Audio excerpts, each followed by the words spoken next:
Hello everyone, welcome on my channel.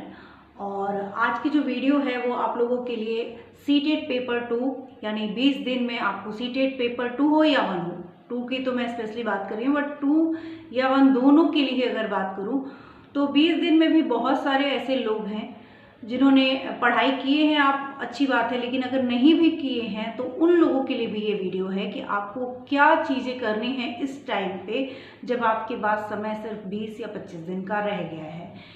कौन सी ऐसी चीज़ें हैं जो आपको पढ़नी चाहिए, क्या नहीं करना है और क्या स्ट्रेटेजी फॉलो करनी है, किन बातों का ध्यान रखना है, टाइम मैनेजमेंट कैसे करना है, ये सारी बातें आज की हम वीडियो में डिस्कस करेंगे। तो सबसे पहली बात अगर मैं अपने बारे में बताऊं तो मैंने सीटेट करीब 4-5 बार क्लियर कर किया है। रीज़न बहुत सिंपल था कि उस समय हम लोगों का जो होता है कि आपके जैसे है ना कि इस समय ऑल टाइम के लिए आपका हो गया है कि हमेशा के लिए वैलिड हो गया। 5 साल का 7 साल का वैलिडिटी मिलता है यूपीटेट में 5 इयर्स का, और सीटेट में 7 साल का पहले मिलता था। तो हम लोगों को उस चीज़ को ना वैकेंसी आती नहीं थी, तो उस वजह से हर बार हम लोगों को देना पड़ता था। यूपीटेट आपका 5 साल के लिए अभी भी है, और इस जबकि सीटेट की वैलिडिटी तो लाइफ टाइम कर दी गई है।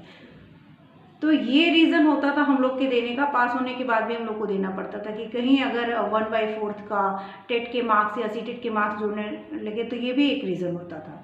तो चलिए, जैसा भी है ये रीज़न अभी आप लोगों के साथ भी हो सकता है कि जो टेट और सीटेट के मार्क्स हैं वो आपके जुड़े। ये मैं अगले वीडियो में बताने वाली थी कि जो नई नई नियमावली आई है उसके बारे में। बट इसके लिए आप लोगों को थोड़ा सा सीटेट में नंबर ज़्यादा आए, इसके लिए भी कोशिश करनी है। तो क्या करना है आपको 20 दिनों में? देखिए, सीटेट पेपर 2 की सबसे पहले बात करूँगी मैं।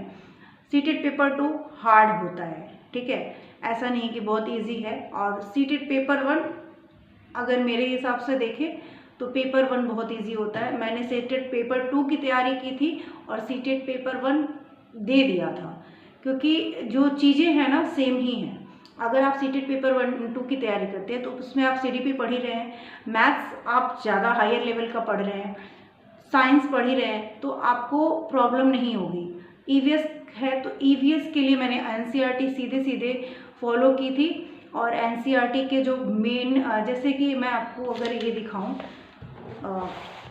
देखिए ये एनसीईआरटी की बुक है, ठीक है। अब यहाँ पे अगर ये मैंने पढ़ लिया कि बांस से बड़ा बना जो पुल होता है वो कहाँ, बहुत इजी है ये चैप्टर, छोटे छोटे आराम से हम आपको करा भी देंगे अगर आपका कमेंट आता है तो। और क्योंकि हाईलाइटेड चीज़ें हैं, बस उन्हीं को पढ़ना है जो आते हैं पेपर में, तो ईवीएस बहुत इजीली क्लियर हो जाता है और उसमें पूरे मार्क्स आते हैं। तो रही बात सेकेंड पेपर की बात अगर मैं करूं तो सेकेंड पेपर में देखिए सीडीपी में बहुत बड़ा सीडीपी के लोग बुक ले लेते हैं, मेरे पास भी है, उतना कुछ नहीं आता है। सीडीपी में कुछ गिने चुने जो टॉपिक हैं वही आते हैं। जैसे कि आपका डेवलपमेंट वाला टॉपिक है, वहाँ से 4-5 3-4 तो क्वेश्चन आने ही आने हैं। समावेशी शिक्षा से क्वेश्चन आते हैं, यानी इंक्लूसिव एजुकेशन, और आपके एनसीएफ से क्वेश्चंस बनते हैं। तो सीडीपी को अगर आपने समझ के पढ़ लिया अच्छे से, जो मेन पॉइंट है डेवलपमेंट हो गया, लर्निंग हो गई यानी अधिगम हो गया, और है कुछ और 1-2 टॉपिक है मैं बता रही हूँ आपको। जैसे स्पेशल चाइल्ड जो होते हैं, विशिष्ट शिक्षा वाले बच्चे, उनके लिए कैसी शिक्षा होनी चाहिए। तो ये कुछ टॉपिक ऐसे हैं जो कंटिन्यू पेपर में आए हैं, आज से नहीं करीब 10 सालों से कंटिन्यूअसली अगर आप पेपर देखेंगे तो ये टॉपिक आने ही आने हैं। पियाजे हो गए, कोहलबर्ग हो गए, 4 तो इनको गिन के एकदम रट के पढ़ लीजिए, पियाजे, कोहलबर्ग, वाइगोत्स्की और स्किनर। ये सारे, स्किनर तो अधिगम से रिलेटेड है, एक और है, मैं आपको सीडीपी के जो इम्पोर्टेंट टॉपिक है उनकी एक लिस्ट भेज दूंगी। अगर आप लोगों को उनके लिए एक अलग वीडियो बना दूंगी कि सीडीपी में कौन कौन से टॉपिक आपको अगर पढ़ लेते हैं तो आपका 25 नंबर कहीं नहीं गया है। 1-2 नंबर की मैं बात नहीं करूंगी, क्योंकि इम्पॉर्टेंट जो है जिनका पढ़ने से आपका एकदम आराम से काम हो जाएगा, सीटेट पेपर निकल जाएगा गारंटेड, वो टॉपिक मैं आपको बता दूंगी। पूरी सीडीपी पढ़ने की ज़रूरत नहीं होती है। यही चालाकी थोड़ा 20 दिनों में आपको करनी पड़ेगी। स्ट्रेटेजी कोई नहीं होती, पढ़ना तो है, लेकिन पढ़ना क्या ज़रूरी है कि हमारा नंबर पहले तो हमको क्लियर करना है ना, बाद में आपको 125 लाना हो, 130 लाना हो, जितना लाना हो पूरे नंबर ले आइए, कोई दिक्कत नहीं है। लेकिन सबसे पहले पास होने के लिए उतने नंबर की आप ऐसे पकड़ बनाइए। सीडीपी में 25 नंबर की अगर मैं जो टॉपिक बताती हूँ वो आप कर लेते हैं तो आपके श्योर उतने नंबर आने हैं, ठीक है। उसके बाद है आपका जो स्कोरिंग सब्जेक्ट होता है। अभी मैं बताऊंगी आप लोगों को ये भी कि किस तरीके से सबसे पहले क्या तैयार करना है, उसके बाद क्या तैयार करना है, कौन सा सब्जेक्ट अगर आप पेपर में जाते हैं तो देखिए, उसके बाद स्कोरिंग सब्जेक्ट होता है आपका हिंदी, जिसमें आप पूरे नंबर ला सकते हैं, पूरे के पूरे नंबर ला सकते हैं, जिनकी जो भी लैंग्वेज है। अगर आपको इंग्लिश अच्छी आती है तो आप इंग्लिश लैंग्वेज में पूरे नंबर ले आइए, आपको संस्कृत अच्छी आती है तो आप संस्कृत में पूरे। लेकिन लैंग्वेज वाले पेपर में आपके लिए इजी ये हो जाता है कि आपको कॉन्सेप्ट वाले क्वेश्चन नहीं है, वो आपको पैसेज या पैराग्राफ में आंसर वहाँ पे मिल रहे हैं, वो चीज़ें करनी है। ग्रामर में मत पढ़िएगा, ग्रामर उतना नहीं आता है सीटेट पेपर में, ठीक है। बहुत ज़्यादा आपको संज्ञा, सर्वनाम, क्रिया, विशेषण ये सब पढ़ने पे मत जाइएगा, ये टाइम वेस्ट होगा। आप सीधे सीधे पैसेज सॉल्व करिए, गद्यांश पद्यांश की प्रैक्टिस करिए प्रीवियस ईयर से, जो मैं करा रही हूँ आप लोगों को अपने चैनल पे, तो वो कराइए। और उसकी जो शिक्षण वाले क्वेश्चन है, टीचिंग पेडागोजी के, हिंदी पेडागोजी के जो क्वेश्चन है, बहुत नॉर्मल क्वेश्चन होते हैं कि एक कक्षा में क्या करना चाहिए, वो थोड़े से उनकी जब आप प्रैक्टिस करेंगे ना, per day previous year paper लगाएंगे, बहुत सारी चीज़ें बतानी है तो एक वीडियो में तो नहीं होगा, लेकिन मैं अलग से हर सब्जेक्ट के लिए, हिंदी को कैसे पढ़ें, मैथ्स को कैसे पढ़ें, वो सारी चीज़ें मैं डिस्कस करूँगी, क्योंकि एक एक सब्जेक्ट की अलग अलग स्ट्रेटेजी है। तो हिंदी को तैयार करिए। मेरा कहने का मतलब ये है कि आप सीडीपी में इम्पॉर्टेंट टॉपिक पढ़िए, और कुछ इम्पॉर्टेंट टॉपिक मैंने आपको बताया भी है। डेवलपमेंट आपका तैयार होना चाहिए, लर्निंग आपकी तैयार होनी चाहिए, पियाजे, कोहलबर्ग, वाइगोस्की, ये सारी चीज़ें आपको तैयार होनी चाहिए। उसके बाद आपका आता है समावेशी शिक्षा, एनसीएफ आपको पूरा अच्छे से पढ़ा होना चाहिए, और एनसीएफ आपको पूरा रट लेना है अच्छे से। और उसके अलावा जो इंडिविजुअल डिफरेंसेस हैं वो भी पढ़ना ज़रूरी है। तो कुछ टॉपिक हैं जिनको मैं आपको बता चुकी हूँ, और डिटेल आपको मैं नेक्स्ट अगली वीडियो कुछ सीडीपी के लिए ही बताऊंगी, तो उसमें आपको अलग अलग सब्जेक्ट वाइज बताऊंगी, तो उसमें कर दूंगी। हिंदी वाला मैंने बता दिया, हिंदी में आप पैसेज सॉल्व करके पूरे नंबर ला सकते हैं। और पैसेज को सॉल्व कैसे करना है भाई, पैसेज में प्रॉब्लम यही आती है कि आपका टाइम लिमिट में अगर आपने हिंदी को नहीं किया तो वहाँ पे जो मैथ, जो हार्ड सब्जेक्ट है, वहाँ पे आप फंस जाएंगे। तो इसको करने की इतनी प्रैक्टिस करिए कि आपको देखते ही पैसेज समझ में आ जाए कि आंसर कहाँ हो सकता है, क्या हो सकता है, वो एक हो जाता है, जब आप प्रैक्टिस करेंगे हो जाएगा। दूसरा, इंग्लिश लैंग्वेज, यहाँ से भी आप अगर प्रैक्टिस करते हैं, आपको नहीं आती है, मान लीजिए आपको इंग्लिश नहीं आती है, फिर भी आप अगर डेली प्रीवियस ईयर को सॉल्व कर रहे हैं, या क्वेश्चन उस तरीके के आपके माइंड में जा रहे हैं, डेफिनेटली आएंगे आपको, आप मैक्सिमम क्वेश्चन कर पाएंगे।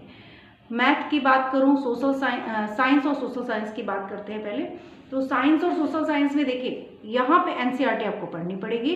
साइंस और सोशल साइंस में एनसीईआरटी के बिना नहीं चलने वाला है। मैं डेली लाइव क्लास आपको 12 बजे ले रही हूँ। अगर आप एनसीईआरटी पढ़ना चाहते हैं तो लाइव क्लासेस 12 बजे आप मेरे साथ जुड़ सकते हैं, 12 बजे। और मैं शाम को भी कोशिश करूँगी, अगर आप लोगों को लाइव क्लासेस में मैं देखती हूँ कि रिस्पांस अच्छा मिल रहा है, तो मैं इसको 2 क्लासेस लूँगी मैं, क्योंकि टाइम कम है, तो 2 बुक्स स्टार्ट करूँगी एक साथ। अभी मैंने क्लास 7th का स्टार्ट किया है एनसीईआरटी, तो उसको आप देख सकते हैं। रिकॉर्डेड फॉर्म में भी तो आपको बाद में मिल ही जाएगा, तो आपको अगर टाइम नहीं है तो आप बाद में भी देख लीजिएगा, लेकिन आप चैनल को सब्सक्राइब कर लीजिएगा ताकि आपको नोटिफिकेशन मिल जाए। और वीडियो अच्छी लग रही हो तो लाइक कर दीजिएगा। इतने देर बाद याद आया कि ये भी कह दूँ, नहीं कहेंगे तो आप लोग शायद करेंगे भी नहीं, तो प्लीज़ कर दीजिएगा। यहाँ तक आए कि साइंस में एनसीईआरटी पढ़ना है, लेकिन एनसीईआरटी में भी बुक्स में कुछ हाईलाइटेड टॉपिक होते हैं, जैसे कि मैं अभी आपको शो करके दिखाती हूँ कि क्या हाईलाइटेड चीज़ें हैं। और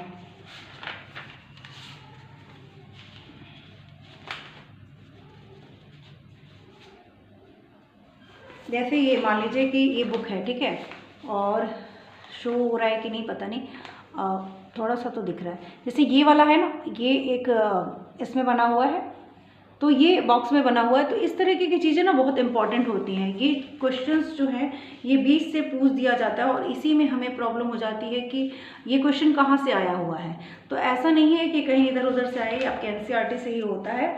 और ये सारी चीज़ें आपको ज़रूर पढ़ लेनी चाहिए। और भी अगर आपको एनसीईआरटी बहुत प्रॉब्लम लगती है तो इसकी जो समरी दी होती है एनसीईआरटी के लास्ट में, चैप्टर जब ख़त्म होता है तो एक समरी दी होती है आपने क्या सीखा।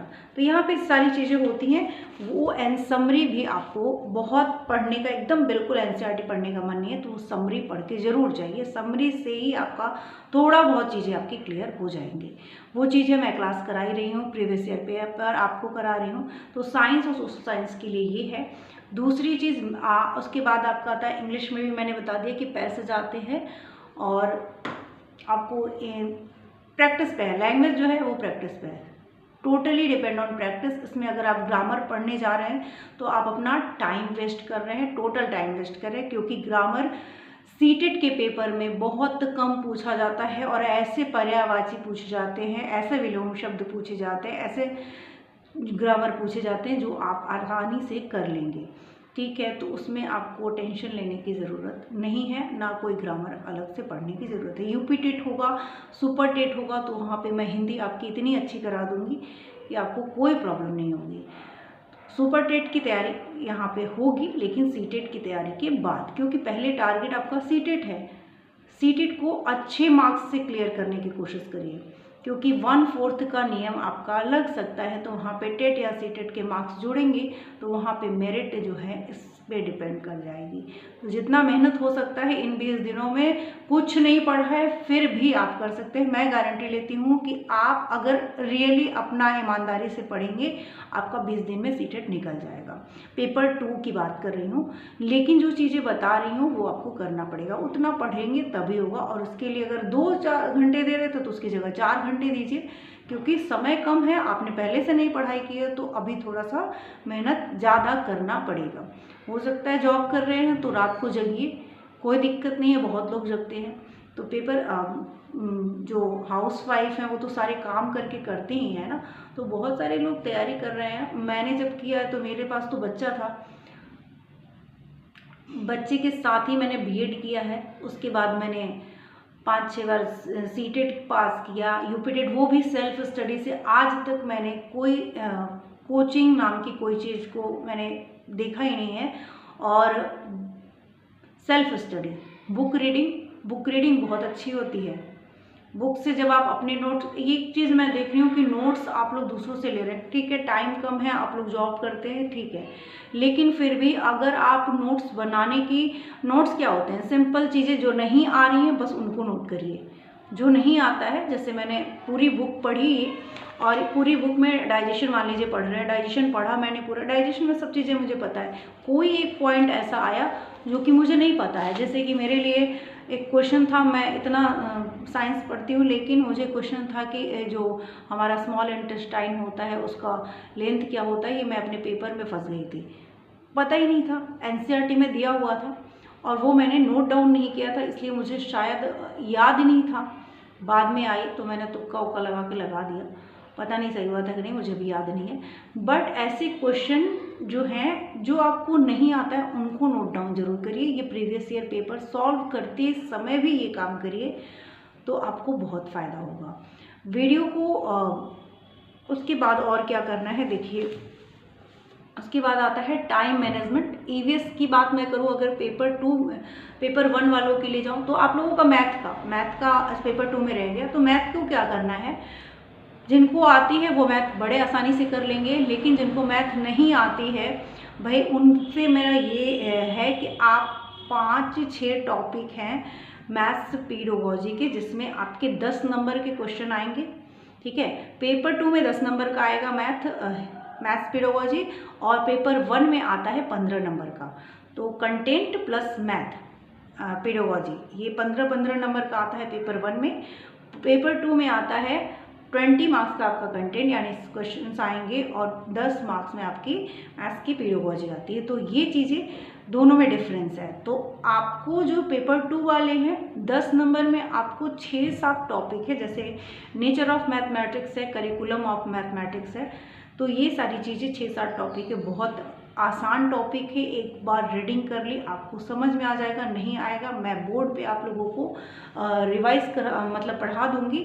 नॉर्मली जो होता है जो मेन उसका कॉन्सेप्ट है वो आपको पढ़ा दूंगी, ठीक है। आप लोगों के कमेंट आने चाहिए कि क्या आप लोग इन सब चीज़ों में इंटरेस्टेड है, तो मैं आपको करा दूंगी, कोई दिक्कत नहीं है।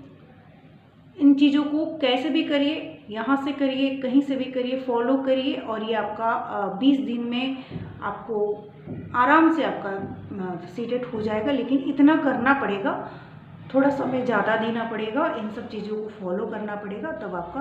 और रही बात उसमें जो कैलकुलेशन होता है, देखिए कैलकुलेशन अगर आपको मैथ नहीं आता है आप घर पे कर पाएंगे, लेकिन वहाँ पे इतना प्रेशर होता है ना मैथ का, मतलब मैथ देखते ही पहले तो क्वेश्चन समझ में नहीं आएंगे और 1 मिनट का टाइम है एक क्वेश्चन के लिए। ऑलरेडी हम लोग बहुत गंवा दिए होते हैं, पीछे गोले वोले भरने की प्रैक्टिस जो होती है ना बहुत टाइम टेकिंग होती है, मेरे लिए थी इसलिए मैं बोल रही हूँ। बहुत लोग गोला बहुत जल्दी भर लेते हैं तो उनको उतनी प्रॉब्लम नहीं होती है। फ़ैन नहीं चलाई हूँ इसलिए बहुत पसीना वगैरह हो रहा है क्योंकि वॉइस क्लियर नहीं आती है। तो ये चीज़ें हैं, इनको आप लोग अच्छे से कर लीजिएगा। तो मैथ्स में भी कुछ जो चीज़ें आप इजीली कर सकते हैं, जैसे एलसीएम के क्वेश्चन आते हैं वो बहुत इजीली कर सकते हैं। नंबर सिस्टम में जो जो चीज़ें हैं और विभाज्यता का नियम है वो कर लीजिए, और संख्या पद्धति आप कर सकते हैं। नंबर सिस्टम यानी संख्या पद्धति। एक चीज़ और है, मीन मीडियन मोड वाला टॉपिक है वो आप कर लीजिए। तो 5 नंबर मान लीजिए, कुछ नहीं तो आप 15 नंबर आसानी से गेन कर सकते हैं। जो मैं तब ये बोल रही हूँ उन लोगों के लिए मैथ की बात कर रही हूँ 15 नंबर की, जो बिल्कुल भी मैथ नहीं आता है। अगर बिल्कुल भी नहीं आता है तो भी आप 15 से 20 नंबर ला सकते हैं। 15 नंबर आप एकदम करेक्ट करके करिए, उसके बाद आपको नहीं आता तो आपको पेपर तो पूरा ही करना है, OMR तो पूरी फिल करनी है, इसमें माइनस मार्किंग तो है नहीं, तो आप उसको फिल करिए, वहाँ से कुछ नंबर आ जाएंगे। लेकिन 15 नंबर आप ऐसे करिए जो कि पूरे आपको पता हो कि आते हैं। 30 नंबर भी करिए, लेकिन अगर आपको क्वेश्चंस पढ़ने में अगर मैथ नहीं है, नहीं आ रहा है, तो भी आप कम से कम इतना तो ला ही सकते हैं। तो ये रही पेपर 2 की बात। पेपर 1 वालों के लिए देखिए ईवीएस में, ईवीएस आपको मुश्किल से 15 क्या बोलूँ मैं, अगर एक बुक को चाहूँ तो एक दिन में मैं, छोटी सी बुक होती है और पेंसिल लेके बैठिए, अंडरलाइन करके पढ़ते जाइए, वो आपका हो जाएगा। ईवीएस की क्लास लेने को कहेंगे तो मैं सोच ही रही हूँ कि ईवीएस मैं करा दूँ, क्योंकि ऑनलाइन ही कराऊँगी, लाइव क्लासेस लूँगी। तो लाइव क्लासेस में आप जुड़ सकते हैं, मैं आपको नोटिफिकेशन मिल जाएगा कि ईवीएस के लिए मैं कितने टाइम पे क्लासेस रखने वाली हूँ। तो वो मुश्किल से मुझे लगता है 15 दिन में हो जाएगा और ऐसा होगा कि आप आराम से जाके पेपर को कर पाएंगे। तो ये चीज़ें हो गई। ईवीएस को इस तरीके से पढ़िए, एनसीईआरटी को, ईवीएस की एनसीईआरटी 3rd से 5th तक। लास्ट में जब पेपर आने का टाइम होगा तब टैग वर्ड और पता नहीं क्या क्या ट्रिक्स विक्स है तब करिएगा। अभी आप लोग प्रीवियस ईयर पेपर सॉल्व करिए, वहाँ से प्रीवियस ईयर पेपर में स्पेशली जो लैंग्वेज के पेपर हैं उनको ज़रूर प्रीवियस ईयर पेपर देखिए, वहीं से प्रैक्टिस करिए। एक चीज़ और है वो मैं आपको अगले वीडियो में बताऊंगी। बहुत इंपॉर्टेंट चीज़ें हैं जो आपको बताना है, लेकिन इतनी लंबी वीडियो मैं बनाना नहीं चाहती। आज के लिए इतना ही। पूरे वीडियो आप लोग देखे हैं कि नहीं, कौन यहाँ तक देखा नहीं पता, बट जो बातें बता रही हूँ बहुत इंपॉर्टेंट है, बहुत एक्सपीरियंस से कह रही हूँ। तो प्लीज़ फॉलो करिएगा और देखिएगा कि आपके स्कोर कैसे बढ़ते हैं। आज के लिए इतना ही, मिलते हैं नेक्स्ट वीडियो में। Thank you. लाइव क्लासेस आपको 12 बजे मिल जाएंगी, तो 12 बजे मैं लाइव आऊँगी और अभी मैं इसीलिए मुझे उसकी भी करना है। तो मिलते हैं नेक्स्ट वीडियो में। Thank you. इस वीडियो को ज़्यादा से ज़्यादा प्यार दीजिएगा, लाइक करिएगा और चैनल पे फर्स्ट टाइम आए तो सब्सक्राइब जरूर कर लीजिएगा। Thank you.